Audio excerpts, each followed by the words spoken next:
A father on the brink of losing everything makes one desperate choice. A choice that forges his boy into a warrior powerful enough to change the fate of an entire valley. Watch till the end to see how that boy trained for 10 long years and returned with 500 Apache warriors to save his father and their ranch. Tell us where in the world you're watching from, and if these Western tales make your day a little better, subscribe now, partner. Your support keeps them coming. The year was 1883, and the sun over Arizona's Tonto Basin was a merciless eye. It burned away weakness, leaving only the resilient behind. Daniel, at 30, possessed the kind of resilience that looked less like muscle and more like granite. His ranch, carved out of the hostile, sun-baked earth, was more than property. It was a memorial to the fierce, bright spirit of his wife Eleanor, who had been taken by fever 2 years prior. Now, only the ghost of her laughter and the presence of their son Ethan remained to anchor him. Ethan was 10, a boy perpetually teetering between the carefree curiosity of childhood and the premature awareness of a harsh world. He watched his father, Daniel, who moved with the burdened grace of a man carrying an invisible load. The threat that day arrived, cloaked in expensive dust and contempt. Silas, a land baron whose ambition was as boundless as the desert, rode up with 2 armed silent riders, men whose faces were as scarred and expressionless as old leather. "Daniel," Silas called, his voice thick with false familiarity, dismounting with deliberate arrogance. "Let's stop this dance. The offer's still good. $5,000. Take the money, take the boy, and ride back east where you belong. This land is wasted on sentimentality." Daniel stood on the porch, his rifle leaning against the doorframe, a calculated distance away. He wore a simple denim shirt and the resolve of a man with nothing left to lose but his honor. "Silas, I told you, this ranch isn't for sale. Every fence post, every stone in that hearth was set by Eleanor and me. It is Ethan's future. It is not currency." Silas's smile vanished, replaced by a chilling grimace. "Sentiment," he spat, kicking a clump of dusty earth. "It'll be the death of you. You stand alone, Daniel. Look around. Who is going to mourn a stubborn fool who stood against progress?" He paused, letting the silence hang heavy. "I need this land. Soon I'll take it, and when I come back, my patience and my purse will be empty. You'll pay for your pride with your life, and the boy will be left to starve." The raw grit Daniel possessed was the only shield he wore. "Then you'll find that a man fighting for his son is a harder target than you imagine." Silas sneered, mounted his horse and rode off, leaving behind a profound sense of foreboding. Ethan rushed from the cabin, trembling slightly. "Pa," he meant it. He looked like death. The boy's wide hazel eyes reflected the absolute emotion of terror. Daniel knelt, pulling his son close, savoring the smallness of the body he still had to protect. "I know, son, but listen to me. Fear is a sharp stone you must keep in your pocket. Feel it, but don't let it paralyze you. I am your shield, but one day, you have to be ready to be your own shield, too." That night, Daniel stared into the sputtering lamplight. He was strong, but he was 40 now, aging quickly under the relentless pressure. Silas commanded a gang of brutal men. Daniel knew the math. 1 against many, eventually, meant loss. The overwhelming need to secure Ethan's survival eclipsed his own desire for justice. "I can't teach him enough about survival in this desert. I'm running out of time." The thought was a cold, sharp blade twisting in his gut. The creek and the chief's daughter. A few weeks later, the constant anxiety gnawed at Daniel. He rode out to the western border of his ranch near the creek that marked the edge of the Apache territory. He was mending a section of fence when he heard a faint cry. Following the sound, he found a scene that arrested his breath. A small figure lay twisted in the dry grass near the creek bed, her leg bent at an unnatural angle. It was a girl, no older than Ethan, dressed in the simple hide clothing of the Apache. Her face was pale, streaked with dirt and pain, and blood bloomed rapidly from a deep gash on her calf. His mind screamed the dangers. This was Taza's daughter, perhaps, the chief of 2,000 fierce warriors. Touching her could mean war, but the raw, universal helplessness of the child's suffering erased all calculation. He dismounted, approached gently, and confirmed she was unconscious but alive. He lifted her, carefully splinting her leg with a piece of wood and his bandana, and rode back to the ranch with the quiet desperation of a thief carrying stolen gold. For 2 days, Daniel fought the fever that consumed the girl. He remembered Eleanor's delicate touch and her deep knowledge of local herbs. He brewed willow bark tea, changed the dressings, and murmured soothing words, the language of care transcending the barrier of blood. Ethan watched, mesmerized, seeing the gentle, protective side of his father triumph over fear. When the girl finally woke, her dark eyes were sharp with pain and a primal distrust. She spoke in careful, strained English, testing the air. "I am Naya. I slipped near the creek. My leg, it hurts." Then her gaze hardened. "My father is Taza. He is chief. He commands all the people. 2,000 warriors." Daniel felt the blood drain from his face, the realization of his audacity hitting him like a physical shock. He had risked everything, yet he knew what he had to do. He could not keep the chief's daughter. The next morning, Daniel helped Naya onto his horse. "We're riding to your father, Naya. He is worried. He needs to know you are safe." The ride was agonizing. As they entered the Apache lands, Daniel's chest was a cage around a wildly hammering heart. He expected to be ambushed at any moment. The suspense was a physical pressure in the air.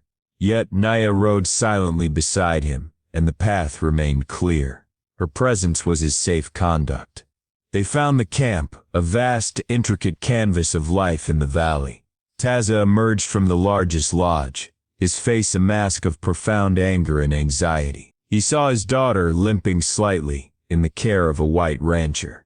Naya slid off Daniel's horse and rushed to her father, speaking in a rapid, detailed stream of their native language. She described the fall, the intense pain, and how the rancher had found her, risked bringing her into his home, and tended her wounds with profound love and respect. Taza listened, his fierce gaze locked onto Daniel. When Naya finished, Daniel braced himself for a verdict. Taza approached, his expression unreadable, and then he spoke in measured, clear English. "Daniel," he stated, "my daughter has told me everything. We have seen only disrespect from the white settlements, but you are different. You saw a child, not a threat. You risked everything to honor a human life. This is the way of true strength." He placed a hand over his heart. "You have saved my Naya, my only daughter. You have earned my deepest gratitude. You may enter my territory without fear. You have earned a blood debt from Taza." Daniel knew this was the moment. He had the chief's word. He looked past Taza to the thousands of silent eyes watching him. "Taza, I need you to honor that debt now." He recounted the cruelty of Silas, his threats against the ranch, and the danger looming over Ethan. "I am asking for something only you can give. My son, Ethan, he is 10. He is not strong enough for the world Silas represents. Train him, Taza. Train him in the way of your warriors. Make him a man who can defend his future." Taza looked at Ethan, who stood small but rigid beside his father. He paused, his commitment to his people warring with the debt of honor. "It will be a life you do not know, Daniel. The training will be harsh. You will know cold pain and discipline. Then it is what he needs." Daniel choked out, his voice thick with a father's desperate love. "I am choosing his survival over my comfort. I place his life in your hands." Taza nodded slowly. "Done. Ethan will be my son. I will train him. You have my word." Daniel's goodbye was a silent agony. He held Ethan tightly, burying his face in the boy's hair. "Be safe, my boy. Remember who you are. Remember what we are fighting for."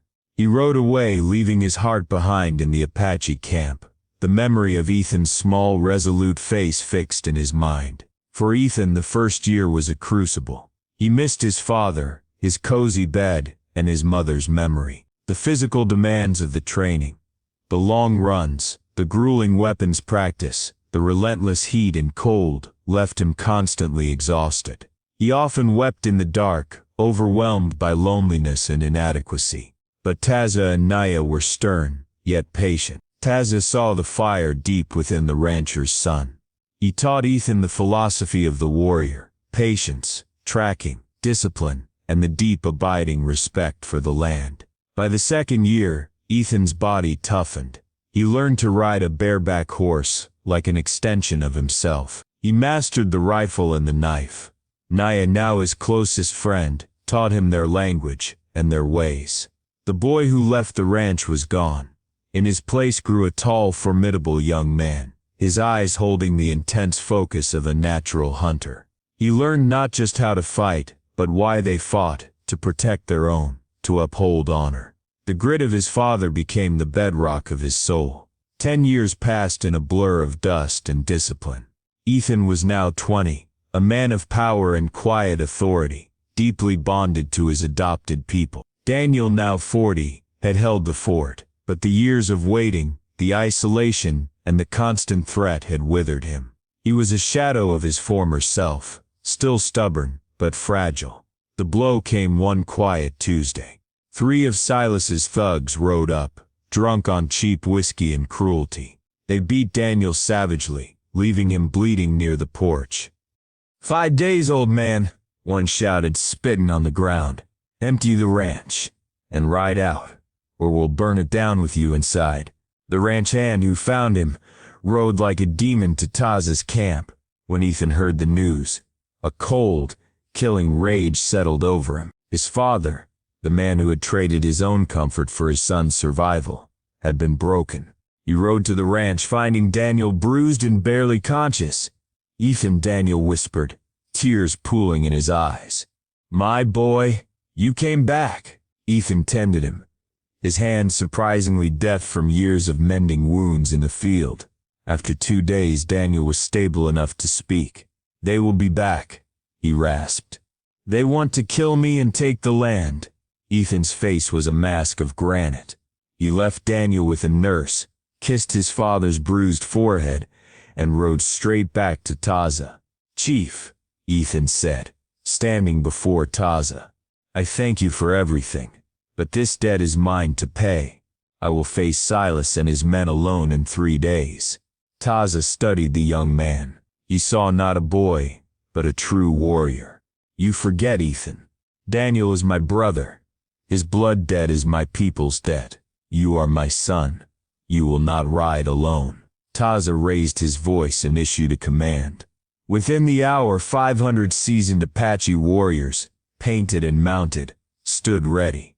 The sight was overwhelming. Taza mounted his horse.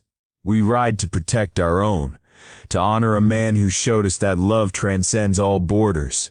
The column of 500 stopped a discreet distance from the ranch on the 5th day, concealed by a low, rocky ridge. Taza knew the power of psychological warfare. Go, Ethan, Taza instructed. Show them the man Daniel raised. Let them think they face only one. We will be the thunder to follow your lightning. Silas, flanked by his entire gang, maybe 20 heavily armed men, rode up, expecting a terrified, broken Daniel.